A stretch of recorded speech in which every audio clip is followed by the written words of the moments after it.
Hello, everybody. Welcome back to Page Stage Tips brought to you by Alman Pictures Alexí. This time we are modifying once again the way that we share different works and that are in popular culture and elsewhere, and kind of discovering from a producer point of view which ones we think will have more of a legacy. Um, and we are going to be looking at different ones that have kind of been more popular in different formats. So it could be video games, it could be plays, it could be books, it could be pop culture, and even celebrities, like whether we can make a work on a certain celebrity. And so basically what we're trying to do here is we're trying to look at different works and think about, okay, if we consider this as a stage production, whether dance, theater, other performing arts, how would it hold up as such? And could it hold up as such? So, that being said, we also encourage you to check out the original works. Definitely support the works that are still in copyright. And of course, if you intend to adapt anything, make sure that you get the permission of all the stakeholders and pay the necessary fees. So, that being said, let's get into it. The first work that we are going to look at today is Lauren Beukes' Zoo City. And the primary form was a science fiction crime noir fantasy set in an alternative Johannesburg. And this novel, of course, concerns a certain Zinzi December, who is a recovering drug addict who has been animaled. So she's permanently accompanied by a sloth, which is as the consequence of her guilt associated with her brother's death. So this animal possesses supernatural abilities, and Zinzi has the ability to find lost things. So the point of this whole thing is her being hired to find a member of a pop duo while she attempts to escape her criminal and financial entanglements. So this has won a lot of awards, such as the Arthur C. Clarke Award and the Kitsch Red Tentacle, and was nominated for several other types of awards. So this is very interesting because we can kind of explore whether this work, which obviously succeeded as a novel, could be staged. So let's get into it really quickly. So here we have, of course, this whole idea of guilt, physical, social, people on the margins. That's very interesting. And you could use it in terms of different little ways, such as musical theater, ensemble drama, dance, physical theater, puppetry, or articulated animal embodiment kind of theater. But it may not work so literally. So basically, the little proposition would be one woman carrying the visible burden of her guilt while attempting to recover something or someone lost. The animal companion is not like cute little mascot thing. It's kind of more of a what we would call something that's externalized conscience, for example. So that could be interesting. The performers could become musicians, witnesses, criminals, clients, public voices, and members of society's ecosystem. So let's look at the stage action here. We have that fact that Zinzi December has to find a missing singer while confronting the guilt that has kind of like been there. So what this does for us here is that we can look at it in this way from the staging engine. So we have pursuit, investigation, money, danger, guilt, transformation, and supernatural embodiment, and an existential threat. So that's interesting because the protagonist is searching, bargaining, lying, investigating, confronting, remembering, protecting, etc. And she has to make difficult moral choices. So in this way, I think this is definitely dramatically strong because a lot of meaningful things are happening, and the theater can make the relationship between Zinzi and her sloth more immediate, which is interesting because she's kind of carrying the consequences of her past everywhere. So we have to see strong moral ambiguity and also the questions concerning guilt, responsibility, exploitation, and so forth, and whether people can live differently after having done something quote unquote irreparable definitely gives us something more of a final cause that we can kind of consider here and a way to keep the audience a little bit more engaged. So as far as the architecture that we could use would be, for example, the mark. So Zinzi lives in Zoo City carrying this sloth, obviously, and she's trapped and compromised morally. But this assignment kind of is giving her a complete objective. So the investigation introduces the rules of the world and establishes that her animal is companion burden, social stigma, and vulnerability, for example. So in the Act 1 turning point, you could have the audience observe that Zinzi is discovering that this disappearance is connected to forces more dangerous than a usual missing person case. So then the second part, or Act 2, you could see more of a deeper level, and we could call it the underworld, for example. So this is taking her into the Joburg's underworld, criminal and musical and otherwise. And her relationships seem to be more compromised as the search shows up in these different contexts. And we can see here also there's a lot of exploitation, betrayal, and a dangerous economy around these things. And so her professional ability to find what others have lost really does crash with what she doesn't want to confront about herself. So that's something very interesting. And then we can see that there's a little turning point here where the investigation is forcing Zinzi to recognize that this mystery cannot be separated from her own history and moral responsibility. So that is something really interesting that the audience can discover. And then we have the last part here, like we could call it something like what could not be unlost. So again, we reach this confrontation point where Zinzi has to choose between self-preservation and responsibility, and the danger, metaphysical, supernatural, whatever you want to call it, surrounding the animal becomes somewhat of a consequence of moral evasion, which is very fascinating.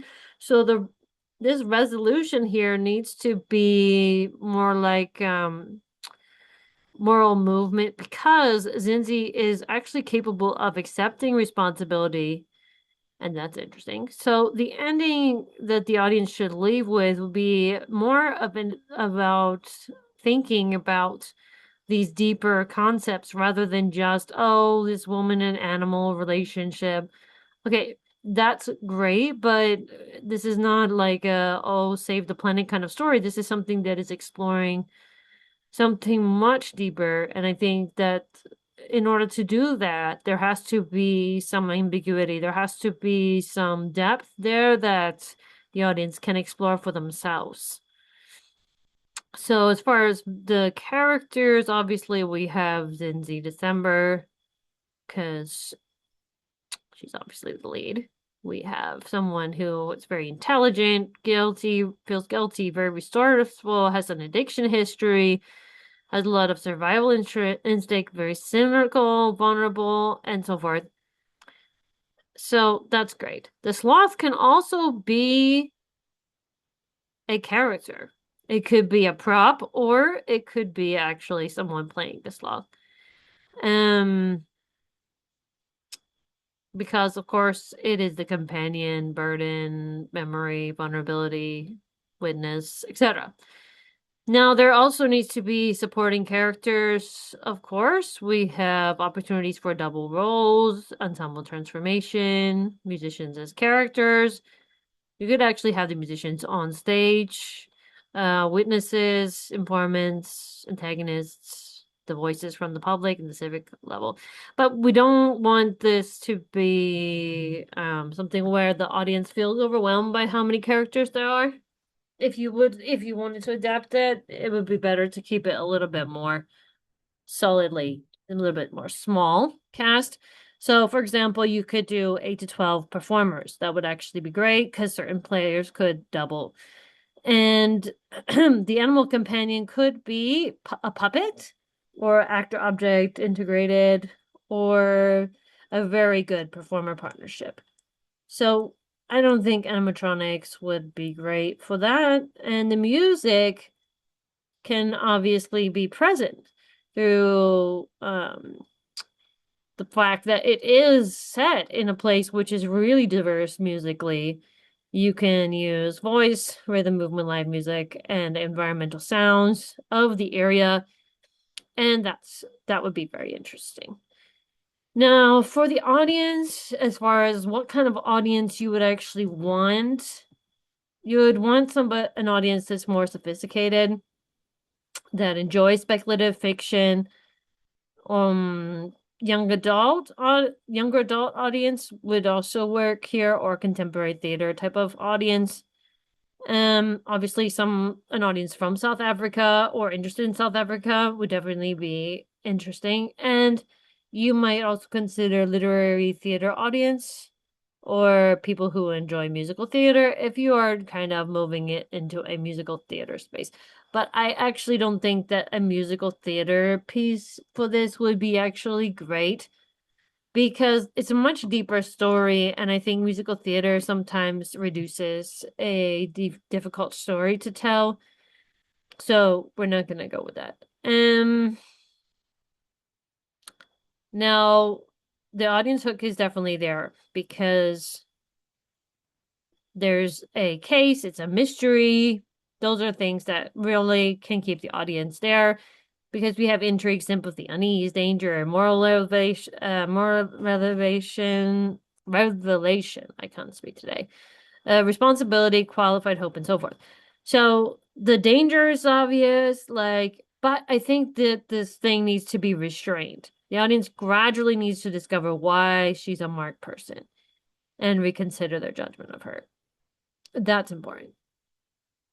And there's also a bit of a strength here and a risk, obviously, because it's dystopian. Some people think it's critical because it does reveal things that are having to do with oppression or inequality or so forth. You do need to not caricature Johannesburg or South Africa if you want to do this. And you need to consider the cultural references that are there, especially the first people ones, or indigenous, however you want to call it. And there is a lot of complexity here to the story. So you really, if you want to adapt it, you must connect with relevant people in South Africa who can help you, because this is not Afrofuturism or oh something like that. It's going much deeper than that as a work. So again, you have to be very careful how you would stage this. It's not something that's super simple to do. Um, and you can have your performers, you could have live music or recorded music, though live music would be much better. You could have good lighting, obviously. And your productions shouldn't be over the top here. I would actually recommend very few projections. And it could be toured, I think.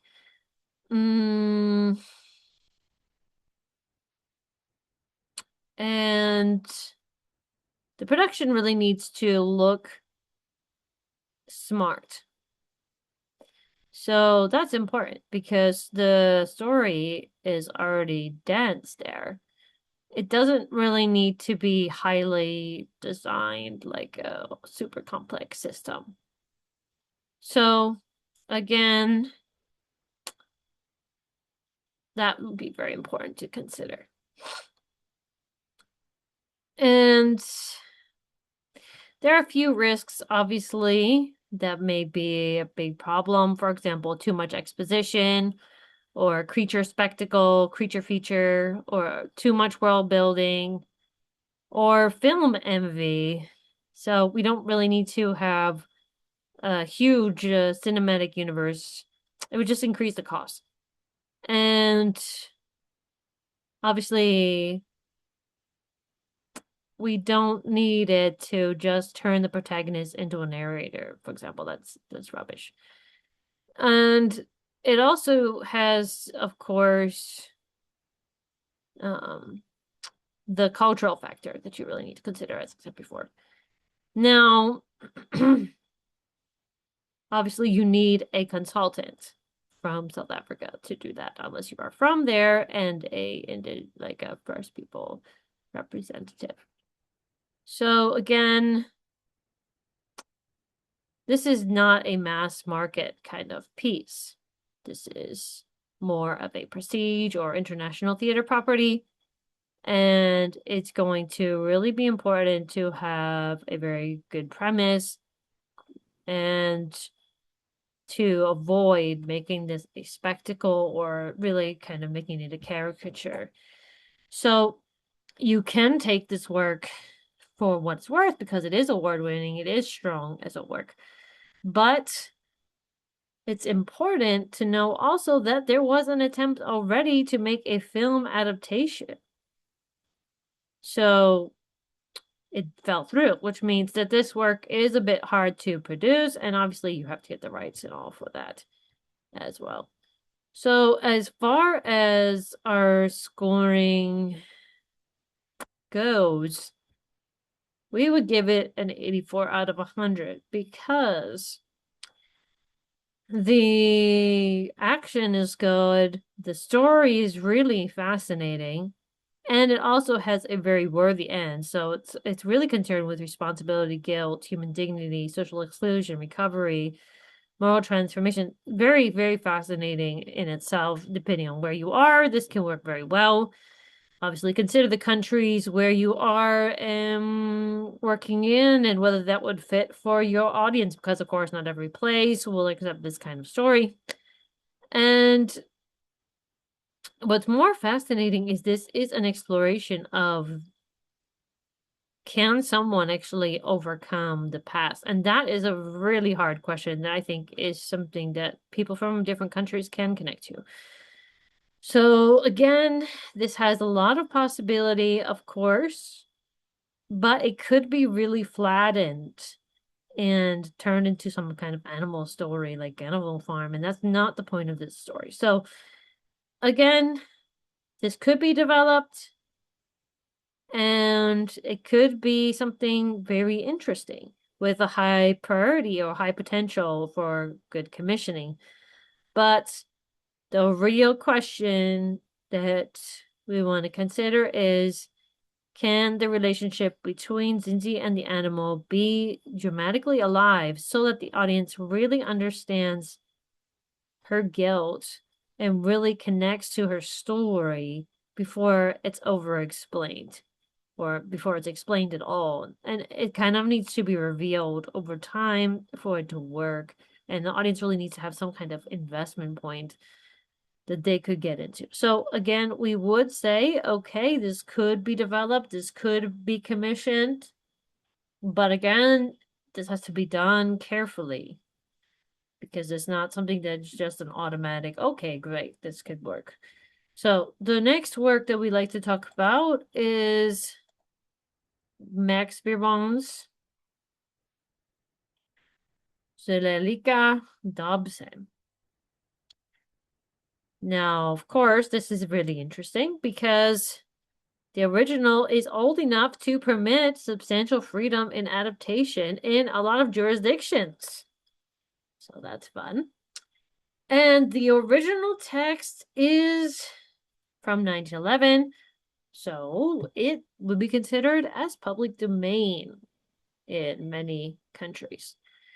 Now, this is, of course, a satire of Edwardian Oxford and romantic self-importance. So, of course, we have Zuleika Dobson, who is a very charismatic young lady who comes to Oxford, and of course, every undergraduate becomes infatuated with her, while, of course, the emotionally detached Duke of Dorset falls genuinely in love with her. Of course, she rejects him because he is susceptible to her attraction, which creates a lot of consequences. Now, the voice here is very interesting because the author moves between perspectives and eventually comes through with a almost omniscient, comic godlike narrator point of view, which can be actually very funny. But it could also be a problem because you can't just tell the story like the author told the story. You have to show stuff. You have to make it really accessible for a modern audience to understand, like, obviously. So, depending on the culture, this may be more difficult than others. Again, this is a dark period comedy and a satire. So you could put it into a piece that is charismatic and also funny. So, again, her actions, of course, destabilize Oxford because she's super gorgeous and cosmopolitan and all. And the Duke is desperate, but he cannot possess his object right away. And so the real question is not kind of saying, oh, will they fall in love, this and that. The more important thing to think about here, which I think is really hilarious, is what's happening when a whole social order finds a desire it cannot control. So the action goes from flirtation and social comedy to more crazy things, more deeper things. You can see obsession, competition, sacrifice, so forth. That all comes to play. And then you see how the audience can watch an entire social body become more and more irrational. This is exposing, of course, vanity, romantic, self-deception, privilege, status, anxiety, and so forth. So we have the order of operations here where she comes to Oxford and becomes the object of fascination. The Duke, of course, is really vulnerable. And he proposes to her and she rejects him because she cannot love someone who has fallen under her influence. So the most self-controlled man in Oxford ends up proposing to her. Now, contagion. The Duke's rejection becomes public knowledge and transforms his private humiliation into obsession. The undergraduates are trying to compete with one another, and it becomes a social contagion, so to speak. She begins to understand that she has acquired enormous power. That's what also is interesting. And the institution's collective desire to become is so fascinating because it becomes more important than the individual judgment of each person. So then we have the consequence. So the Duke's despair turns into a fatal act, and his death transforms this romantic tragedy into catastrophe. And this is fascinating as well because you can see the trivial origins of this obsession and the consequences. So that is what makes this piece so interesting. It's not like, oh, wow, a happily ever after. No, no, no. This is actually something more profound if you stage it correctly. So the actress needs to show a lot of comic intelligence. This could be done in dance very well, specifically ballet, or it could be done as a theater piece. But her characteristic is her awareness of the effect that she's producing on others. She's well aware of her position. She's well aware of her charm. She's well aware of her social assets, her physical assets. And that's dangerous. So she's kind of like playing with these people, which is also another thing to explore. And then we have the Duke, who is, of course, tragicomic, and he is giving the show a more serious role. So that's very playable. And then we have Oxford undergraduates. We could have a chorus, a crowd, comic commentators, competitors, witnesses, mourners, whatever you want to add to this. But it should not be going over the top as far as tons of people. We also have the warden and institutional authorities who are watching this happen. And that's another group of characters that you could develop. So we probably would say 8 to 14 performers would be good. And then you can have people doubling and a little bit of an ensemble. And again, this could be done in terms of a piece that is music related, but I wouldn't elevate it to an opera. But again, there could be music associated with the drama without making it a musical, which I think would probably be more efficient as such. Then we have a very easy story for the audience to relate to. So I believe that makes it very useful. And then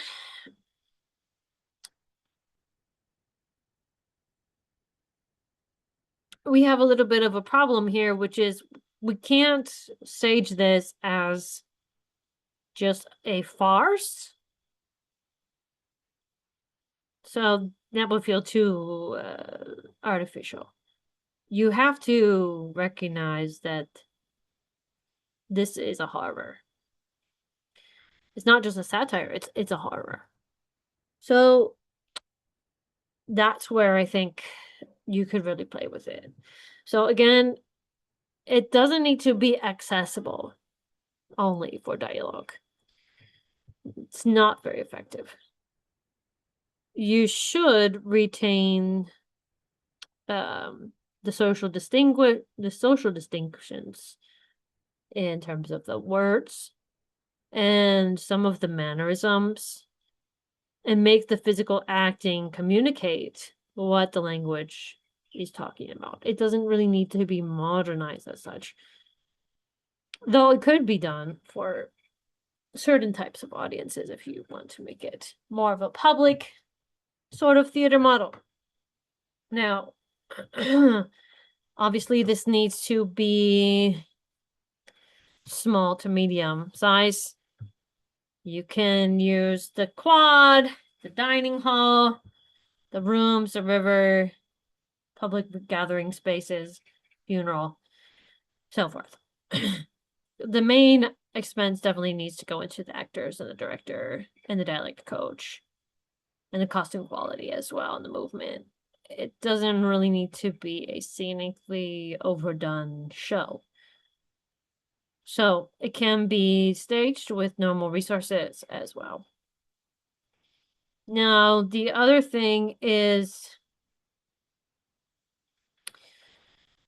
we don't want the Duke to just be a pathetic or fatal one-dimensional kind of character, or Zuleika becoming a misogynistic creature, or oh, just because she's beautiful, she's causing the men's downfall. No, no, no. The deeper point is vanity. And we don't want this to just be, oh, we spent so much money on the costume and we spent so much money on this that we didn't really care about the acting or how much narration is there. We don't need it to be over-explained or those kind of things. So again, it obviously really needs to be developed carefully if you want to do it, because you have to make it accessible to the different levels of society that you're trying to reach. And in fact, this is not for, I would say, the general mass population, to be honest. And I think the technical burden could be very low if you do it well. So again, for this work, we would give it an 89% because of the facts that we have described, and also because you can see how this work really is exposing uncontrolled appetite, vanity, social conformity, romantic self-deception, and allowing desire to overthrow judgments. So that's fascinating. And I think that's important. And like what happens when the collective group falls into similar traps.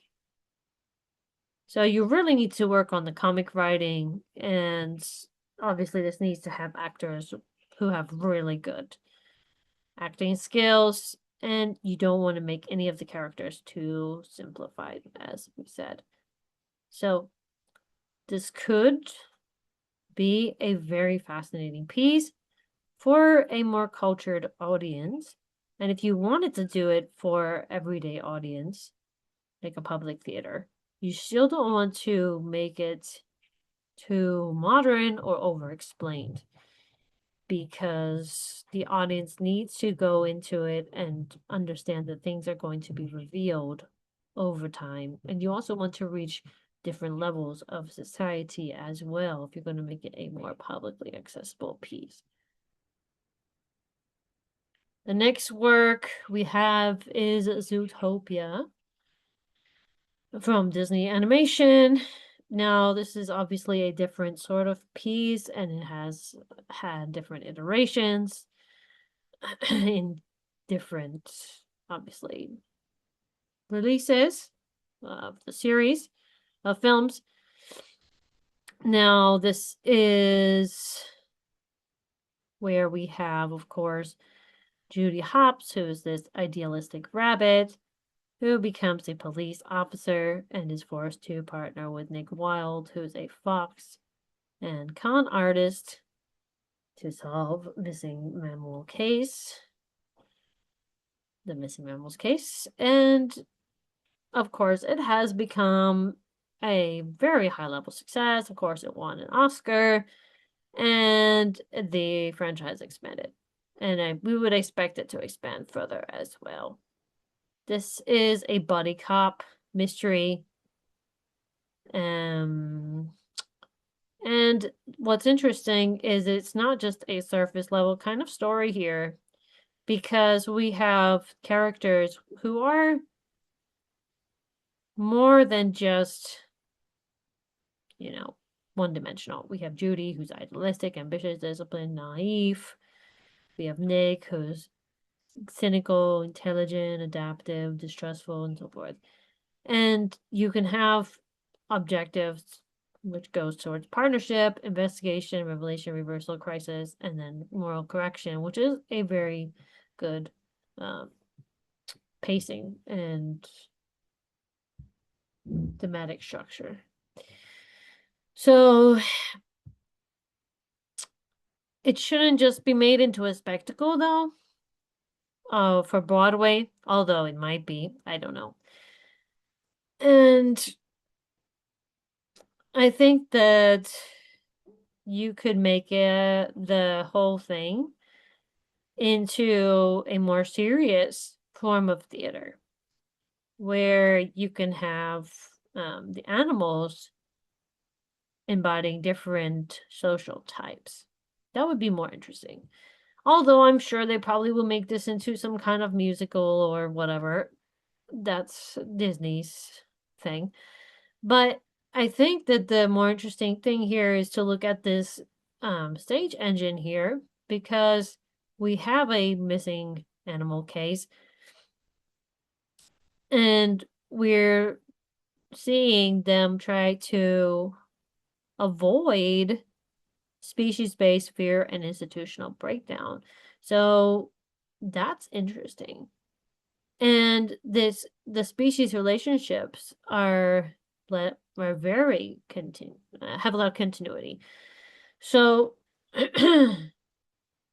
you can see the work also is arguing for justice, self-examination, courage, trust, responsibility, resistance to prejudice, and civic coexistence.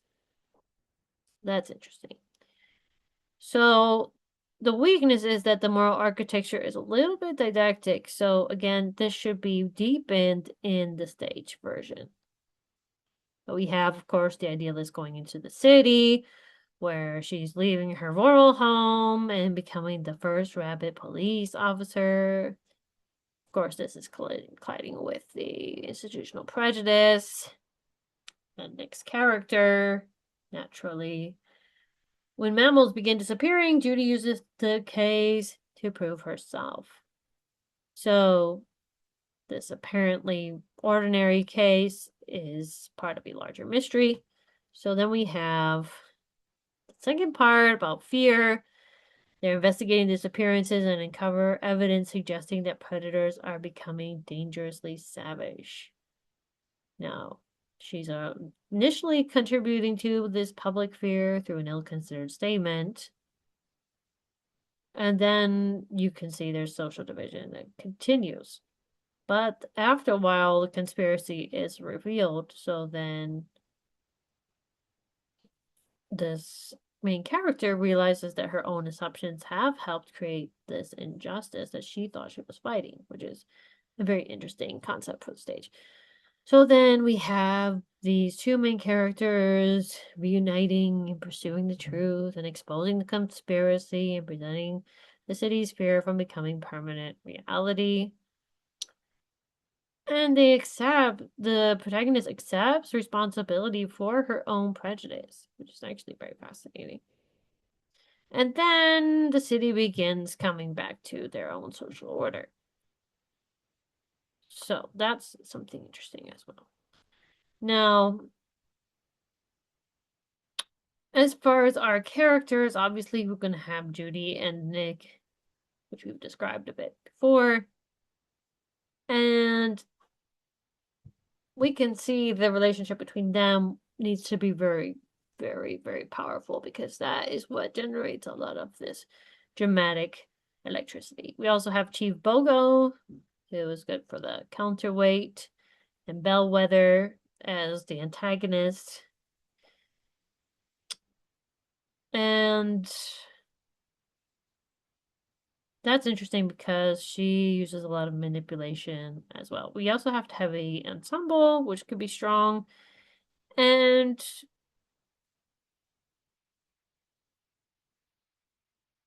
we don't need this to require tons of fully realistic animal costumes. You should have, for example, ears, tails, masks, partial costume movement, silhouette. Those are all good. And it really doesn't need to push too hard to be believable if the actors are believable. So again, if you want to add a music elements, that's up to you, but I think it would be more interesting as a staged piece. You can even make it into a ballet itself, which would be very fascinating to me. Or you could make it into a children's theater or adult theater, depending on how you want to approach. Now, the audience, of course, would be very broad. So in this case, it may be better to focus on families, children, animation audiences, not musical theater. Musical theater is probably what Disney's going to do anyways, but I'm not so interested in that. And then you could also focus on animation fans and international market, but it'd probably be better to bring this more into the children's genre. And of course, it has good emotional connection. There's wonder, comedy, ambition, frustration, partnership, danger, betrayal, shame, reconciliation, courage, and restoration. That's all great for children's theater. Now, the real high point should be that Judy has become part of the problem she was trying to solve and realizes it. That's important. And we could see her transformation as well. Now, this film is using species differences as an allegorical structure for prejudice, stereotype, social fear, and so forth. Now, if you do an adaptation, don't make it literal. I think that would be a problem. And I think also that the adaptation really needs to consider a cross-cultural audience. So that would be also important. And we don't need it to be highly enormous in scale. So you should have probably 12 to 8 principal and ensemble performers. Sorry, 12 to 18. Modular scenic architecture, very highly choreographed transitions. You could use puppetry, masks, selective projections, great lighting, and live music is, I would say, optional. If you're doing it as a ballet, of course, it's important. The production needs to let the audience construct the city. You don't have to show everything. The audience can use their imagination, obviously. So again, this is very difficult to adapt. So you need to transfer animated scale to ensemble scale, CG to performer imagination and audience imagination. The transitions need to be thought out, obviously, and you need to bring the live intimacy into it, obviously, because it's theater. And so that means that you shouldn't just say, oh, this film has so many this and that. No, I think it really needs to be something unique that leaves a real memory for the audience. So it's a very big risk to inflate it or to just spend thousands and thousands of and millions and billions of whatever currency to make it a big splashy spectacle or to have a message that's too explained. It doesn't need to be mascot entertainment or have too many locations or okay, like just because you saw the film, like now you know the story. No. I think it needs to stand by itself, whether somebody saw the film or didn't see the film series. So again, this is something that is strong as a property, obviously, because it won a lot of awards. And in fact, I think that Disney will take it to the stage. But it's also something where there could be a lot of burden in terms of production as well. So we would give it an 86 out of 100 here. Because again, as we said before, there are a lot of opportunities that could be played off of here. There's a good audience. It's something where it's either going to have to be a huge scale and spend tons of money, be on Broadway like Lion King, or it can be a thoughtful, smaller, and more theatrical type of piece. So that would be something that would actually be more impactful in our opinion. Now, again, Disney will probably do a whole thing about it anyway, but this is if they didn't, and if someone wanted to collaborate with Disney on a different way, getting the rights, of course, which would be very difficult, as Disney likes to put their own things on the stage. But if you did get the rights and whatever, then that's great. And you could just kind of experiment with it.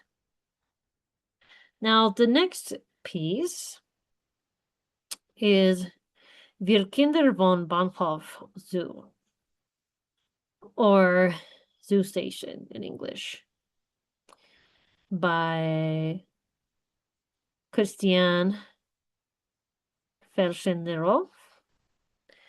Now, this piece, and also Kai Hermann and Rieck,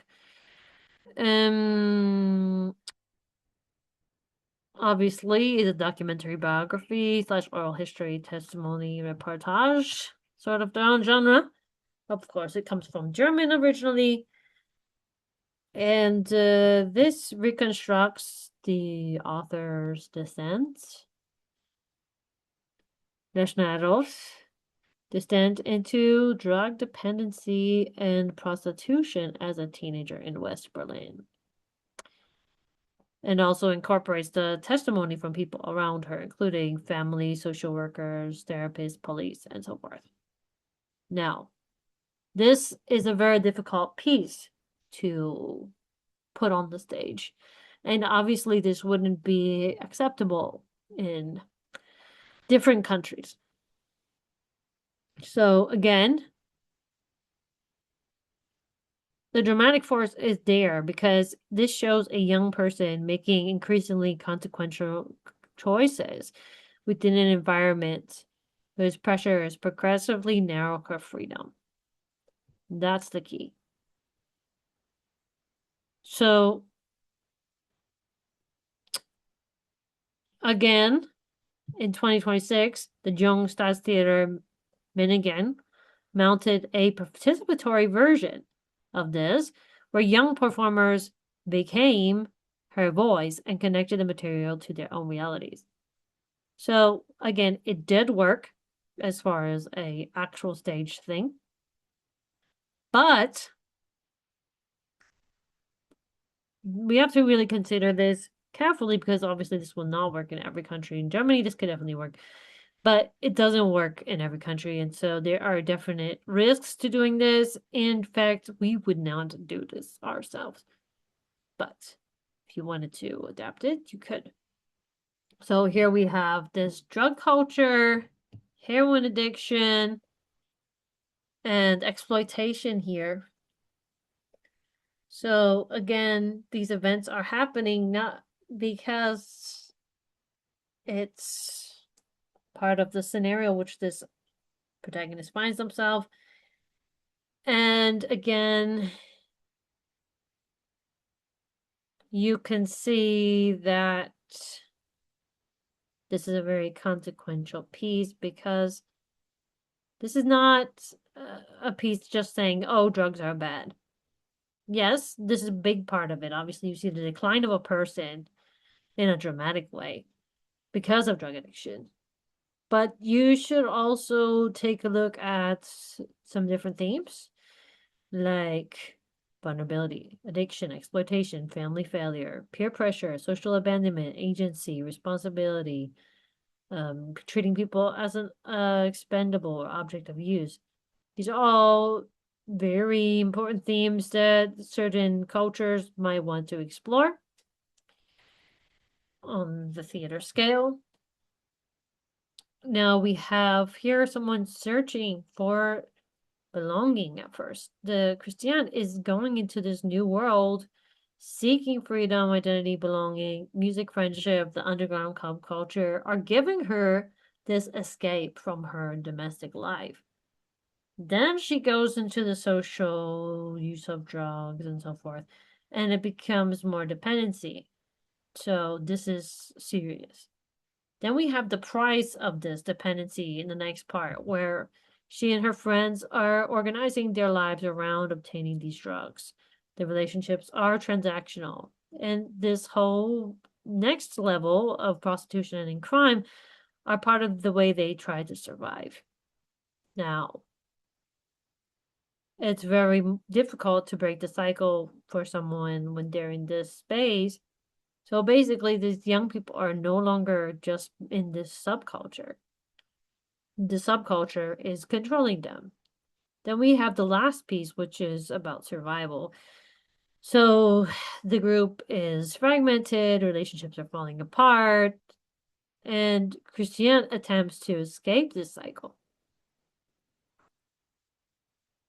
So we don't need this false dramatic recovery at the end just because the theater audience wants closure. The audience needs to confront differences between surviving addiction crisis and resolving social conditions that make this vulnerability be exploitable. Again, this is a piece which would work more in Europe or places where people are more comfortable to explore these kinds of topics. Please do not present this in Asia. That would be not good. Anyway, you have different characters who are very strong as far as performance system, but you need to be very careful how you present it, and it doesn't need to be a shock reaction solution kind of piece. If you do present it, it needs to be very thoughtful. So again, you need to preserve the dignity of the person, specifically the protagonist, Christian. And this person, we have to consider, was also a minor when a lot of this happened. It's important. So we have also different adults, different institutions. They're very important theatrically. We have parents, police, therapists, dealers, social workers, and others. Now, the real question is, what allowed these people to go into that dark world as children?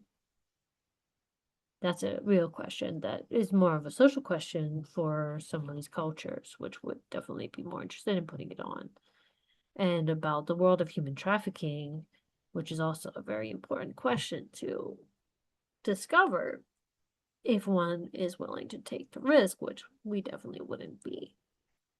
Okay, so the system here, you could probably use 7 to 10 performers, and you can have the members of the club, classmates, police, social workers, parents, dealers, witnesses, voices from the institution, and so forth. Now, the music, excuse me, you can include music from the West Berlin youth culture, club culture, and there was a film that was already made about it. But we don't need this to be a David Bowie musical concert, for example. You can use music in different ways to kind of emphasize or to bring people into the story in different ways. But I don't think this is good for a musical either. Now, this is a hard story. This is a very hard story. So this is only for people who are more interested in underground theater or serious drama or documentary theater or social policy kind of thing. And specifically in Germany, this can work. And people who are interested in post-war Berlin, obviously. It can be culturally relevant. It can be educationally relevant. And even the original book is used in the German school system. So that's important to know. The whole thing is also about suffering. It doesn't need you to go on an emotional roller coaster. The audience needs to feel the situation. They need to feel what's going on, but they don't need to be manipulated if someone would adapt this.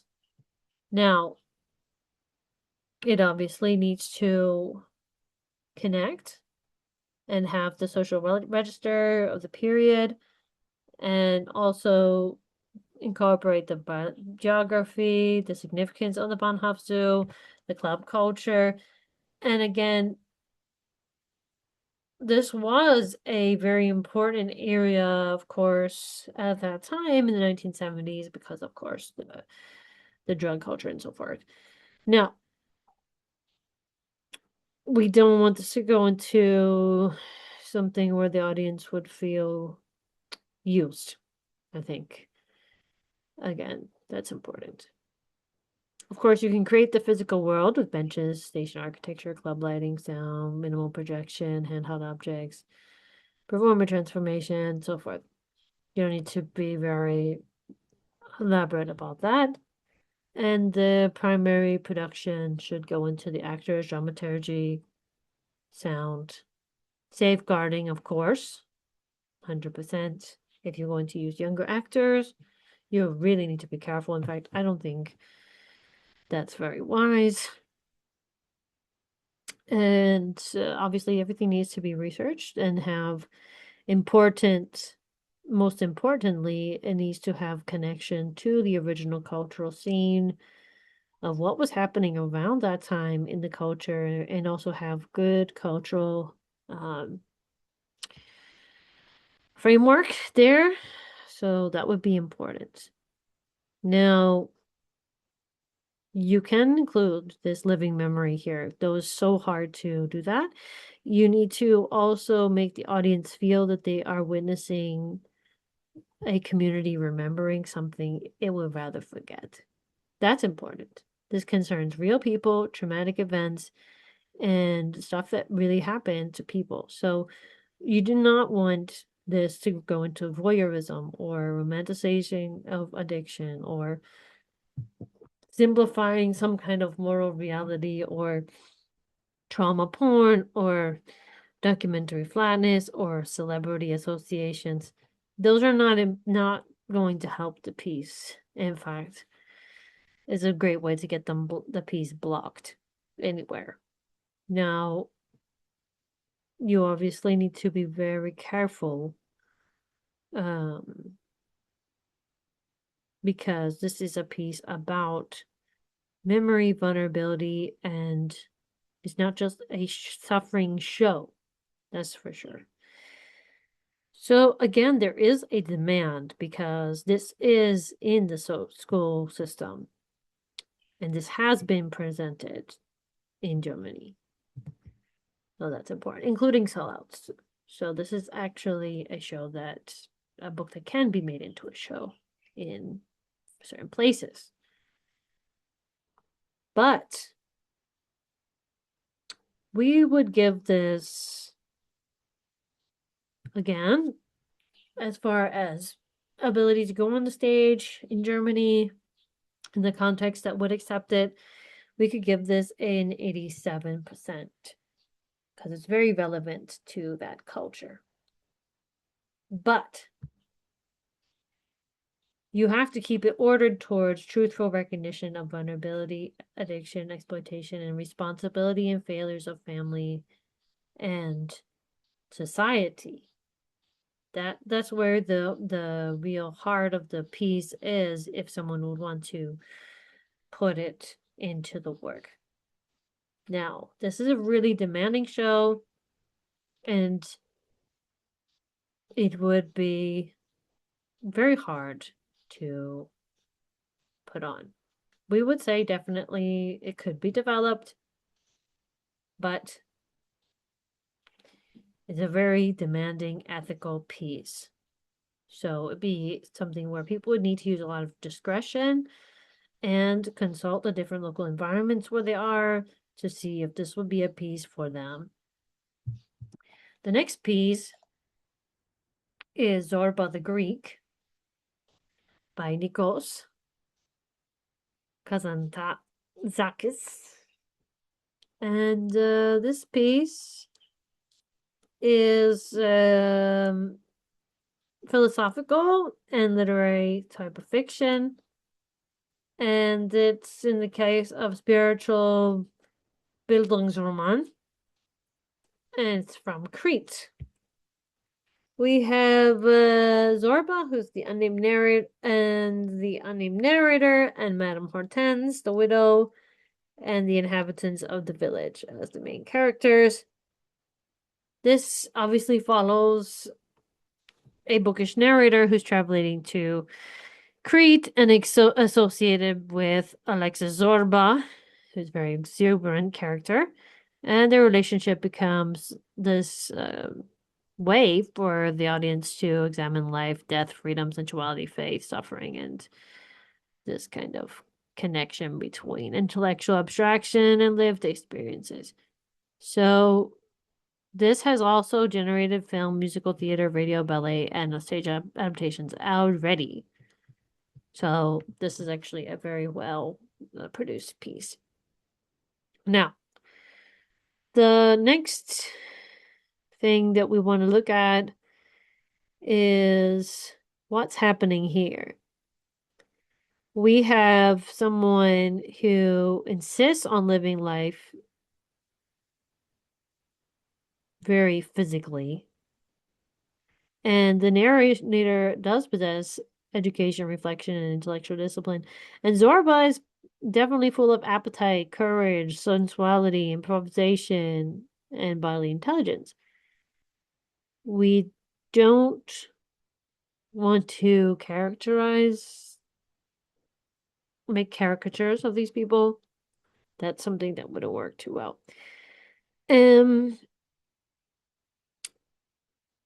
There are some things that we could consider here. Like, for example, you could have 8 to 12 actors. You could have some musicians if you want. We can look into Greek dance, physical theater, choral speech, limited scenic architecture.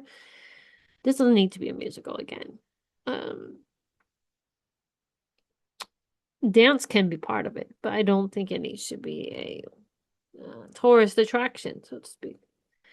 So again, our central action here, we have this bookish man and an exuberant labor attempt to establish a union mine on Crete.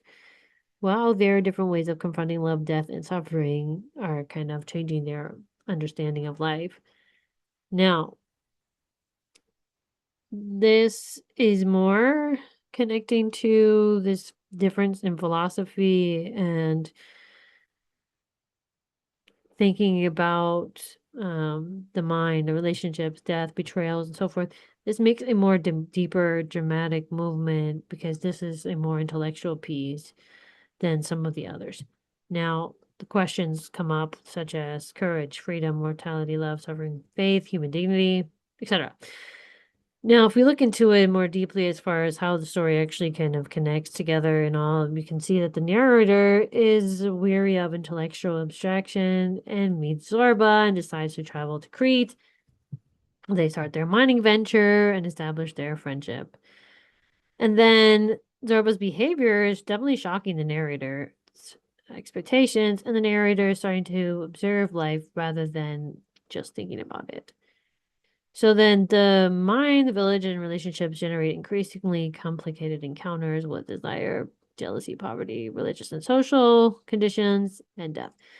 And the narrator's relationship with the widow and Zorba's relationship with Madame Hortense show different forms of possession and vulnerability. And the question kind of comes up is, what does it mean to live with death? So then we have the last kind of part, which is where the venture collapses and the characters are confronting failure.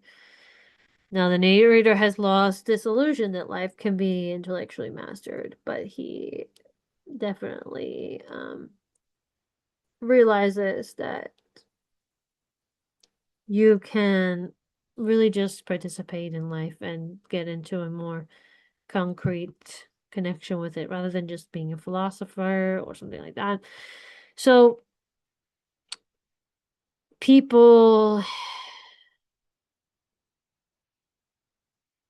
are starting to live in uncertainty, and you can see that this is not just like something where we're like sitting here saying, oh, well, this is a tragedy. No, it's something a little bit stronger in that the actors really need to have good comic timing, physical command, philosophical intelligence, and so forth. For example, Zorba is really strong, and he doesn't just need to be charismatic. So that would just make a failure. He is a foil though. The narrator is a foil to Zorba, but they can't be so opposite, that they are just caricatures. So that's important. Now, Madame Hortense could be a definitely major role if treated seriously. We don't want her just to be a caricature of a courtesan, for example. The widow, of course, also needs very careful treatment. So she can definitely have a strong moral weight as well. Now, we don't need this to have lots of tropes, because it really could fall into that. And the dancing and the cultural pieces of folklore and commentary and all, that has to be realistically done. Now, the problem is that it has been associated with the 1964 film. So this can be a burden, because people want to see Anthony Quinn and Beeching dancing, but they need something deeper, I think, if you want to make this a serious stage piece. And we have this connection between curiosity, amusement, fascination, desire, attachment, loss, etc. But the emotional climax is more of the narrator's transformation, not a romantic sort of victory here. We don't promise that suffering will be explained away by the piece. We need to look at how people experience their suffering and what they can learn from this as well. So, you obviously need to have a cultural consultant. You need to consider the structures of Greek social and village life, their religious context, language when appropriate, music, dance, food, etc.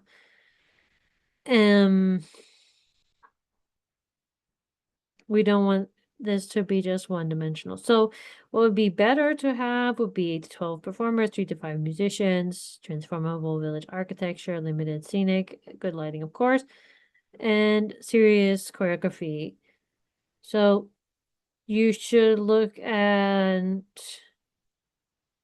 some of the risks too. Like we said, characters or the famous dance becoming the point, or exoticism, or male philosophical privilege, or too much philosophical narration, or just trying to imitate the film generally would be a problem. So again, the main point here is that obviously you have to take care of the situation of the work, and obviously, of course, with different things that are still in copyright, you obviously have to get the permissions, like we said before. Now, again, this thing has been adapted ad infinitum as well, so this has to really have a new raison d'etre or a real reason to exist. That's where I think this would be harder to put on. Now, again, the story itself is definitely highly adaptable, so we're going to give it a 90%, but to really make it work, you need to really investigate in a deeper way than the other adaptations this whole idea of freedom, courage, human participation, acceptance of morality, and reconciliation of intellect with the embodied life, or the good things of life, if you will. So again, this could be developed and developed well, but it's challenging to make it unique or really good when it's been adapted a billion times.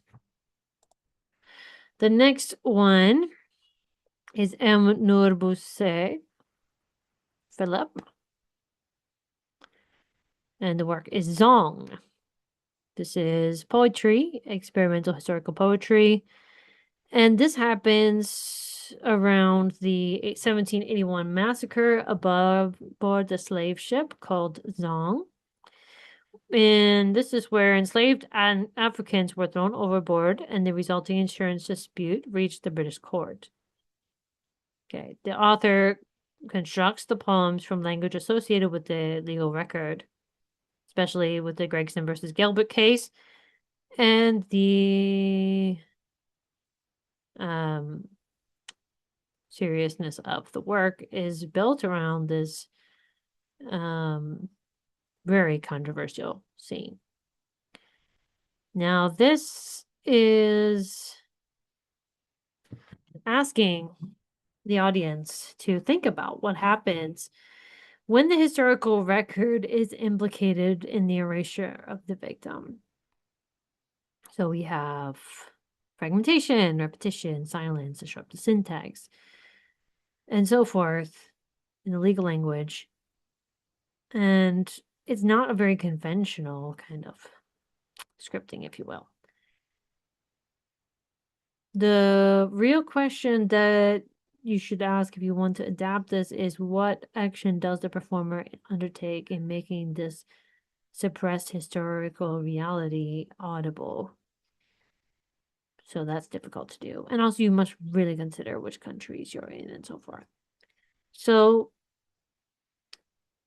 you could do this as a choral documentary performance or ritualized poetic theater, or a vocal and movement sort of composition, or even as a dance with some read excerpts or whatever. Kind of like what they did with ZWorks at the Royal. You could use 6 to 12 performers. You could have sound artists or musicians as well. And projected text used very sparingly. You need to control the darkness as well and have spatialized sound. So that means this basically should not just be a courtroom drama or some kind of spectacle or sentimental thing. I think it needs to be much more thoughtful. So again, this whole thing is trying to recover human presence from a historical record that reduces murdered people into property, cargo, and insurance evidence. So this is a very traumatic and very serious work. Now, this is memory. This is people dealing with very difficult things. And is where people are trying to find how we can explore human dignity a little bit more. Now, again, and how to, deal with past things that are difficult. So you could have different movements, if you will, where the ensemble encounter or the audience encounters the language of historical record, legal, commercial, and documentary language, taking us into the world where people are objects of use, typical mercantilism and Thomas Malthus points of view. And later, you can see the violence hidden inside this neutral terminology. So the audience needs to see that this historical archive is erasing something very important. Then you have the second movement, which could be something like breaking or fracture. You can see things overlapping, repeating, interrupting, and disappearing. The bodies definitely, so it definitely could be done as a dance very well. The bodies create patterns of movement, which could correspond to the poetic structures. So it's not a clean narrative at all. Then you could have the witness, where the ensemble is reconstructing presence through voice, name, breath, rhythm, collective memory, and making the audience confront what cannot be recovered here. So there aren't any conventional roles here, but you can create roles from the dancers or the actors and dancers, or however you want to do. For the witness, body says, bodies, fragments, legal language, historical memory, and absent or dead persons. Now, they need to have very distinct voices and identities. So that's important. Now, again, this will be very useful if there's parts that are voice and parts that are dance. It could really create something interesting. Now, the sound is especially important. Let's talk about the movement first. So the movement doesn't need to imitate suffering itself. It should show not just that. It should show fragmenting, containment, separation, disappearance, other things that the work is talking about. It needs to really visually connect in a deeper way, not just showing the suffering of the individuals. Now, sounds like breath, footfalls, water, wood, rope, silence, low frequency sounds, fragmenting, those are all very interesting to use as well. And you could do it not like a musical space, although you can use some music, but I think the soundscape will be more effective in this case.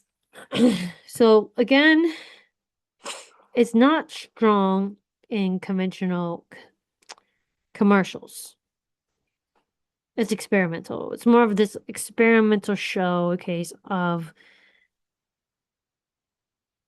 something that cannot go into mass market production. Let's just say that. It's a serious intellectual and important theatrical proposition, which is more suitable for experimental performances, poetry, universities, museums, cultural institutions, historically engaged audiences, international festival, and more high-end performance. So this is not a commercial piece, and it should never go into that because it's very intense. This can also become emotionally exhausting as well. So it's important to use silence. It's important to use different emotional pressures, but without making the audience become numb or overwhelmed here. So again, you really need to have cultural consultants. You need to have people that, are descended from the victims. Even like there are many things that would be, the victims disappear, but like people who are from the communities that have been exploited and be very culturally sensitive if you want to put this on. Again, 6 to 10 performers could work, whether that's dancers and dancers and actors or dancers and singers or whatever. But there should be 1 to 3 additional musicians and sound artists there. Should be a black box kind of thing, minimal, and have a lot of sophisticated sound design with carefully controlled lighting. That would be more interesting. This should not go into a production house, which is huge, obviously. So again, the risks, of course, would be over explaining the history and being a didactic or anesthetizing this horrible experience or using coercion emotionally. It's already very intense. You don't need to show additional suffering. It doesn't need to be, opaque. You need to have something that can draw them in, can help them to understand where you're going. And it should be shorter. This is a very intensely emotional piece. It doesn't need to go on and on. And you really need strong performers. So this is tough. This is a tough, tough, tough work, but it could be done within specialist or institutional or international stages where people have a very good budget and want to work on something which attempts to recover human presence from a historical record that basically reduces people into things and kind of allows people to remember difficult things, reflect on human dignity, and,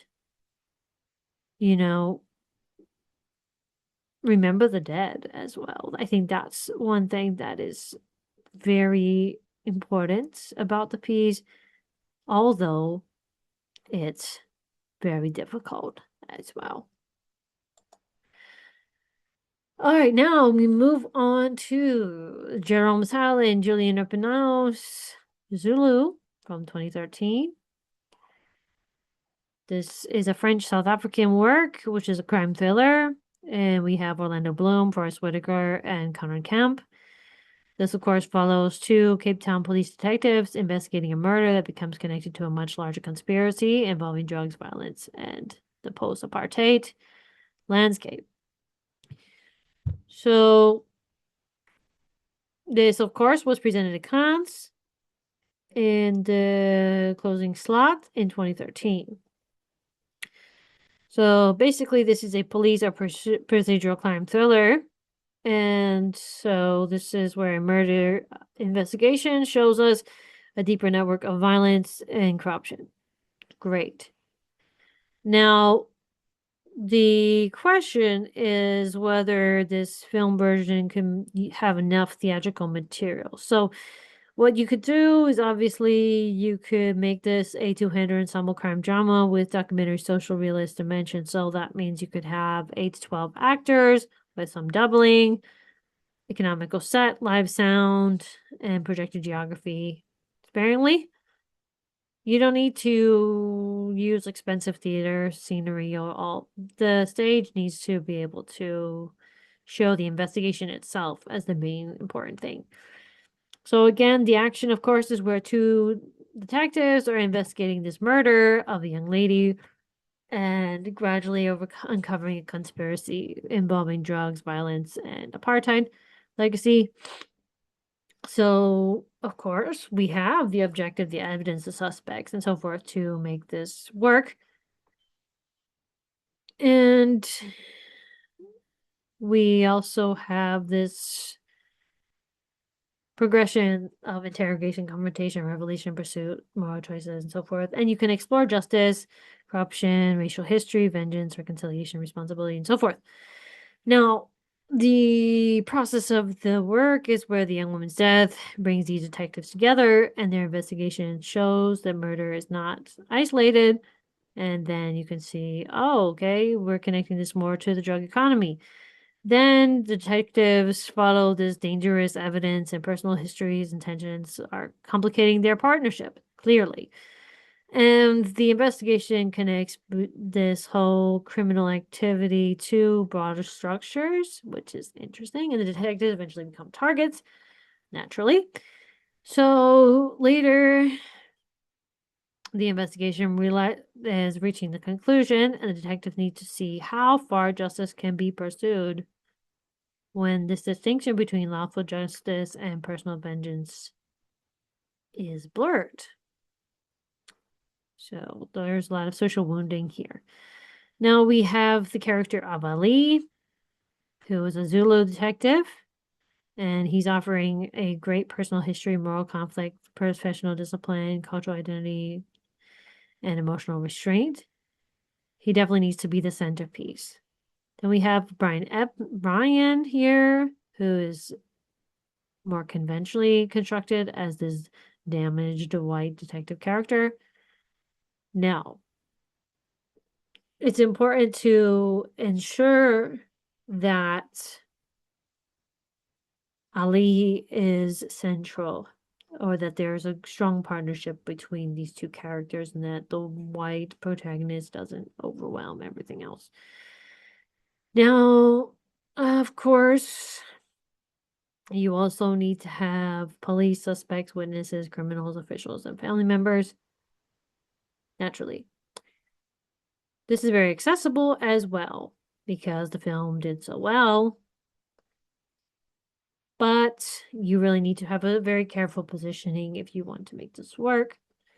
So you obviously need to use the emotions there that are mystery, curiosity, suspicion, danger, revelation, conflict, violence, consequence.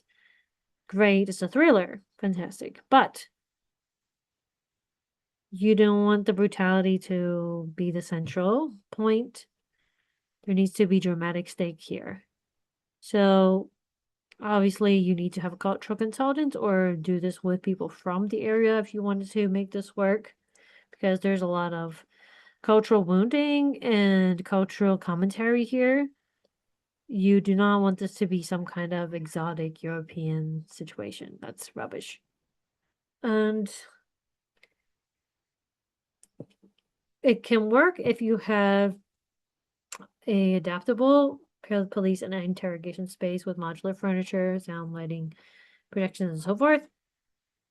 It doesn't need to be too expensive. The real question here is if you can avoid certain very strong problems, such as people would be very tempted to make this a cinematic imitation or using violence as a spectacle here, or just making it an exotic quote unquote story, or just making these racial tensions and wounds oversimplified. Additionally, this whole thriller thing doesn't need to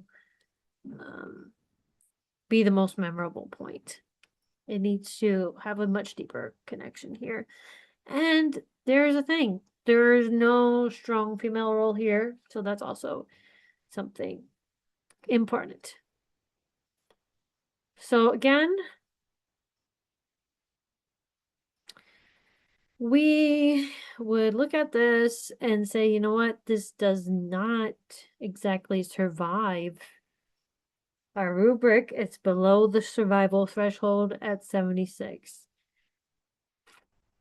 And that's really because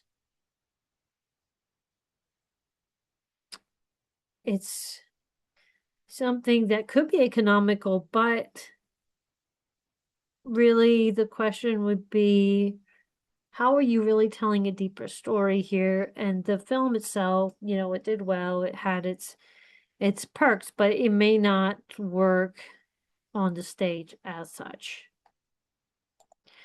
The next work here we can look at is the work Zoot Suit by Luis Valdez. This is basically in the form of play, musical theater, Chicano teatro, historical drama. And this is in the tradition of El Teatro Campesino, Acto Corrido, Carpa Mito, and Living newspaper. And this is coming from the Sleepy Lagoon case in 1943 Zoot Suit riots. So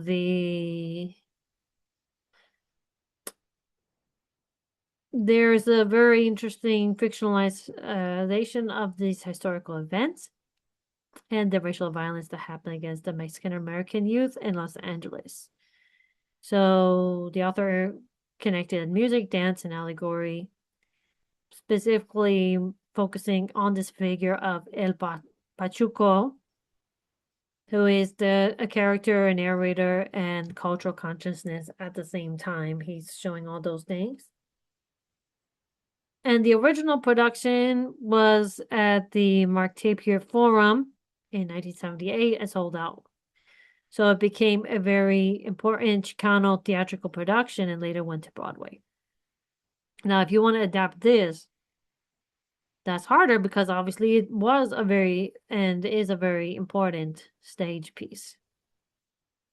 So Teatro Campesino came from these performances by farm workers using collective creation, multiple roles, and minimal scenery, of course. So it's usually ensemble based and materially economical because people can perform different parts, for example. And they also do the different production functions by themselves. So this is where we can give the audience music, dance, courtroom drama, direct address, family scene, historical reconstruction, symbolic figures, choral moments, stylized violence, and commentary as well. But it has already been done. You have to think about what could you give that's different, or what could you do to enhance things that are already there in a different way. So we have a lot of things going on here. So let's go step by step through that. So we have the arrest. The young Pachucos are introduced. So we have Henry Reina and his friends implicated in the case. The legal system is a very, very important piece here because this is a complex social situation going into the story of criminality. And these guys realize that this is not just what happened. It's going on different biases as well about who they are. So we have a trial, we have evidence, prejudice, media, and so forth. And then El Pachuco is disrupting this kind of objective proceeding, forcing the audience to question which version is real. So that's interesting. And then we have the community. So then they're in prison, there's a prison experience, and there's social violence there. And then the Zoot violence, Zoot riots are there. So the characters need to decide what to do when the authority has denied them what they feel would be justice here. So again, this is very interesting because this is also about the citizenship of these people. So we have Henry Reina's character, who is youthful, ambitious, fearful, proud, loyal, angry, and a bit vulnerable too. He doesn't need to be a caricature. He needs to be somebody that's making his own choices. We also have a Pachucho, who is character narrator, alter ego, cultural memory, commentator, and performer. So, of course, Edward James Olmo made a really great work, but you don't have to imitate that. You have to kind of go into this more in a deeper way than what they did there, which would be very difficult to do. And then the character really needs to have this movement, this irony, this voice, humor, you know. He's not Don Juan.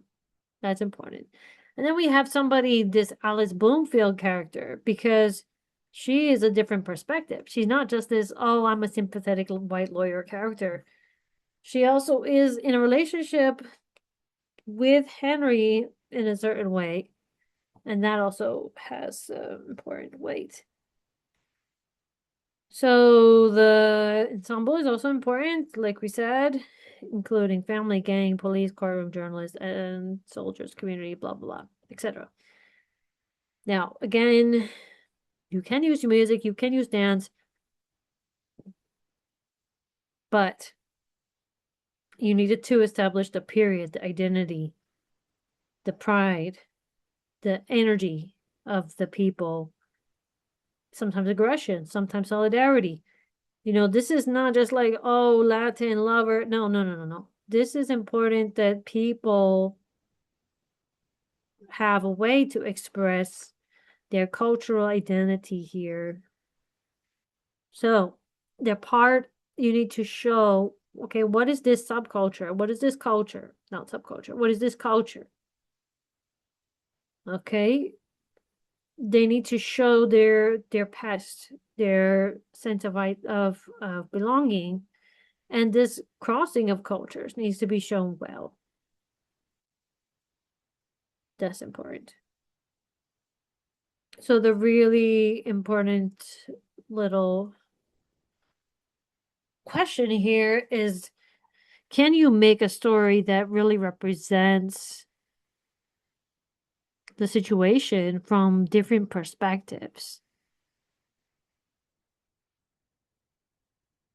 in a way that helps people to think and helps people to understand what happened here in a diverse way? Because it's not just, oh, blame the white people, or oh, this is just these people are crazy, and what? No, no, no, no, no. This is a very complex story. You can have 12 to 18 performers with 4 to 6 musicians, and you can have a costume department, choreo, etc. that need to be very strong.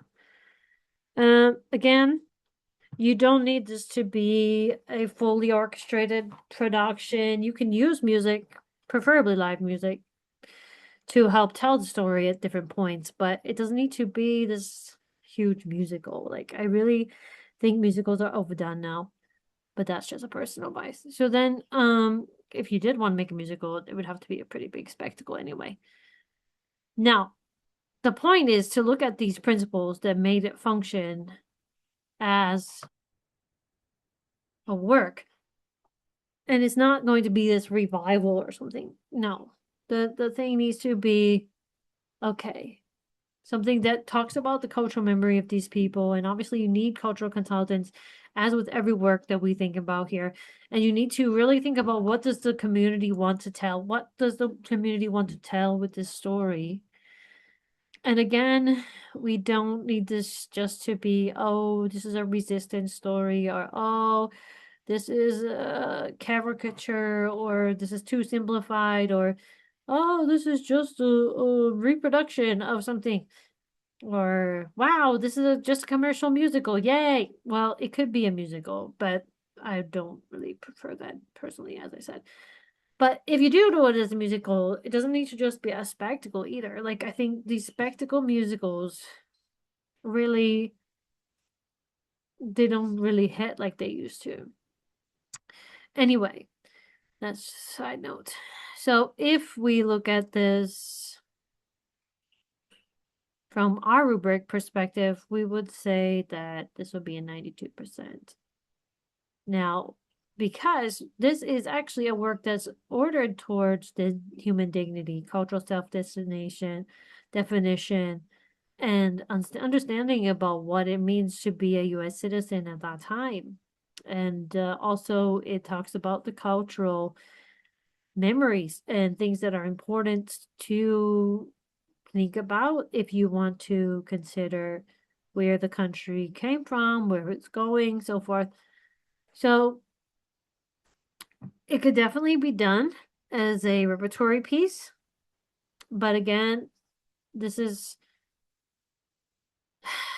challenging. It's challenging. It could also be done as educational or a priority production. It could be done as a Broadway show as well. But the point is to make it really work in a more updated way, I'd say, so that the audience can clearly connect to the cultures that are being represented, and that it's not just kind of stereotyping or saying, oh, this and that. Like, it has to have a clear intention and direction and make people actually come away with something deeper.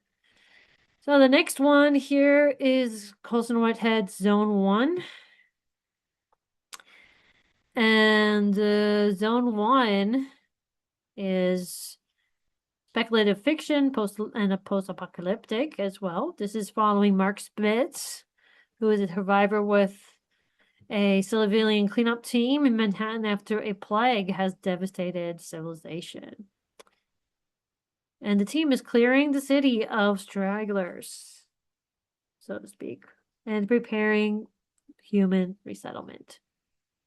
So you can use this work to examine trauma, memory, consumer culture, racism, organization, U.S. optimism, and so forth. It's not just a zombie story. So that's something to note, because there's a lot of satire there, reflection, and it is dystopian and psychological as well. And there are comic pieces of it, but it's also a horror. So that's important to know. Now, you could do this with 7 to 10 performers and an ensemble, and you can also use dancers or other types of ways to show zombie movement. It doesn't need a lot of staging either. You have to focus on your sound and your light, and you could use different narration if you want. So let's look at the story in more detail. Here we have the audience going into a Manhattan that has been destroyed and is being reclaimed. The Mark and the cleanup team are making the new rules. The zombies are appearing as a practical problem rather than supernatural monsters. Then the mission triggers memories of collapse, and the team's routine contrasts with fragments of the world that came before, which is interesting. And then we have the rebuilding project, which is ideological. And these new authorities are promising things, of course, like prosperity and normality. And people are trying to resolve their trauma. So again, the audience is not settled at the end because it's not exactly a clean end, so to speak. So we have a few actors that would be important, like Mark, who has to have intelligence, irony, fear,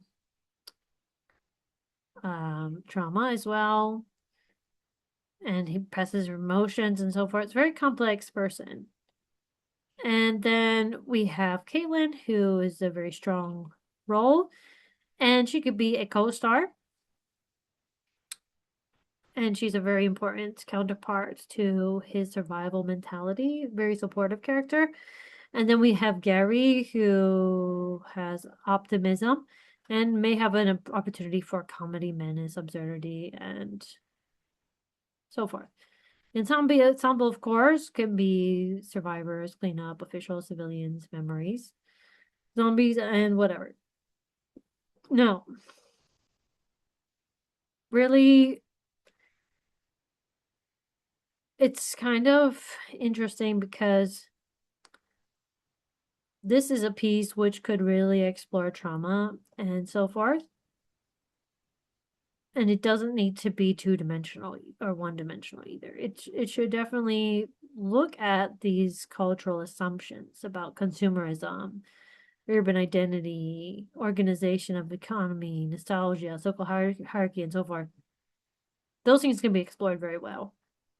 And it should be done with a black box model with 8 performers, minimal set, modular furniture, sound and lighting needs to be done well. Projections could be done as well, but yeah, it's not recommendable to really try to build Manhattan, for example, although that would be fun. So the real risks would be too much narration, definitely a problem, and making this just a zombie show, or not being deep enough, just making it monotonous and boring, or if there's too much world building there, or having supporting characters that are just like copy paste. So I think we could say that it could be developed, but our score will be about 85% because there's a clear motivation and premise. It's accessible. It has intellectual substance, and there are interesting movement possibilities as well. So it's not too hard to stage this, but you have to be very careful as far as how you manage that. The next work that we want to look at is Zuleika Opens Her Eyes by Güzel Yakina. And this is a historical novel. The setting is Soviet Russia, particularly Tatarstan and Siberia. This involves a lot of things about collectivization, deportation, survival, and transformation. Now, this main character is under difficult conditions in the Tatar village because her husband is killed by the authorities, and she is deported to Siberia with other kulaks. Now, again, this is a piece which is historical, but you also have to consider this as far as where you perform it, how it's performed, kind of a little bit more controversial in itself as well. And this definitely has a clear focus. because it transforms over time. She begins with very limited agency, but then she doesn't end up that way. So you could use the ensemble historical drama form with ritual memory and environment and such. And you could have obviously a small ensemble for villagers, officials, prisoners, settlers, soldiers, family, etc. And the stage can go from the train, village to the train, to the wilderness, to the settlement, for example. So we do have very clear, like a clear flow here. So, of course, we first start with the village. So she lives within a very rigid hierarchy. Her marriage and village life are definitely limiting her agency. Then there's the Soviets coming, and that kind of changes her world. Her husband is killed, she is arrested, so that's very difficult. Then you have the exile part where she's transported to Siberia and people learn to depend on one another, and survival is a very important problem. Then we have a functional community. So eventually Zuleika changes from someone with very low agency to someone who is very capable. Her relationship with her son and with people around her are very important. So the character of Zuleika is where you need to have someone who learns how to have a new identity and a new structure for herself. She changes physically and through her work and through her relationships. So this is actually very interesting. And then we have Ignatov, who is a counter role. This is an official who is responsible for her displacement and is a complicated human presence. He doesn't need to be a monster. He needs to have someone you can actually identify with, who has guilt, who has responsibility, who has attachments, should be very relatable person. And then we have, of course, this miniature society with different personalities, survival strategies, cultural differences, and so forth. Again, definitely be important. It's important to show the physicality of the piece, so actors can chop wood, build shelters, carry supplies, travel, raise, bear children, hunt, work. These kind of things are important to include. Don't make it expensive, though. Now, the community can also build the work in the play. Build the world, I mean. So this does have a lot in terms of a psychological piece. It needs to show her transition as well. This is definitely connected to the Tartar culture, Islam, Russian history and language. And so it's important to connect to the local people and to make things very authentic if you want to do it, and also consider what is, requirements for Russian theater and such. So we have 10 to 14 actors, which could be there, and you have to make a very good sound design, and you also could make a train, or you can show the train in different ways. There are different risks, of course. So we don't want this to just become a lecture or show too much suffering or make this a political show. That's not what it's supposed to be. And it doesn't need to be too cumbersome or make the main character just a victim or this and that. I think it needs to be something where the audience can really connect in a deeper way, because she's lost her home, she's transformed, she's becoming a different person. I think this is a more human story than just making it about XYZ happened and this is a political story or this. No, it's not the point, I think. The point is to show someone's transformation in difficulty and stuff like that.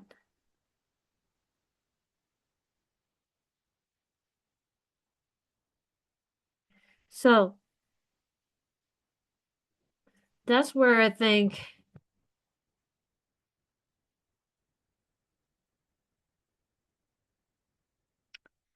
these stories are not just something where we're just going to sit there and say, okay, let's adapt just for the sake of adapting. Or, okay, let's put this on anywhere in the world. No, I think these are cultural stories that are very serious for their different audiences. And they're pieces which require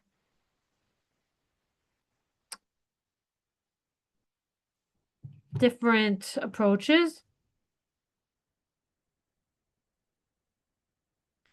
And I think these can be marketable because they're very thoughtful, but of course, one has to have good taste. Not all of them we would personally endorse. Just thinking about what is adaptable, so to speak, to the stage in this series. And so the real question here is what pieces from these would really make an impact and really be relevant to individuals now, and of course acceptable by the various environments and government systems and restrictions and requirements required to make different pieces in different parts of the world. So that's what we wanted to share, and hopefully you got something out of it for yourselves. Obviously, support the authors, support the works that are there if they resonated with you, and make sure that you get permissions and rights and check the permits and all that you need. And obviously, you need to have your test audiences, especially with local authorities, to make sure things work for your context. So have a wonderful afternoon, morning, or evening, wherever you find yourselves, and we may be back for more as needed.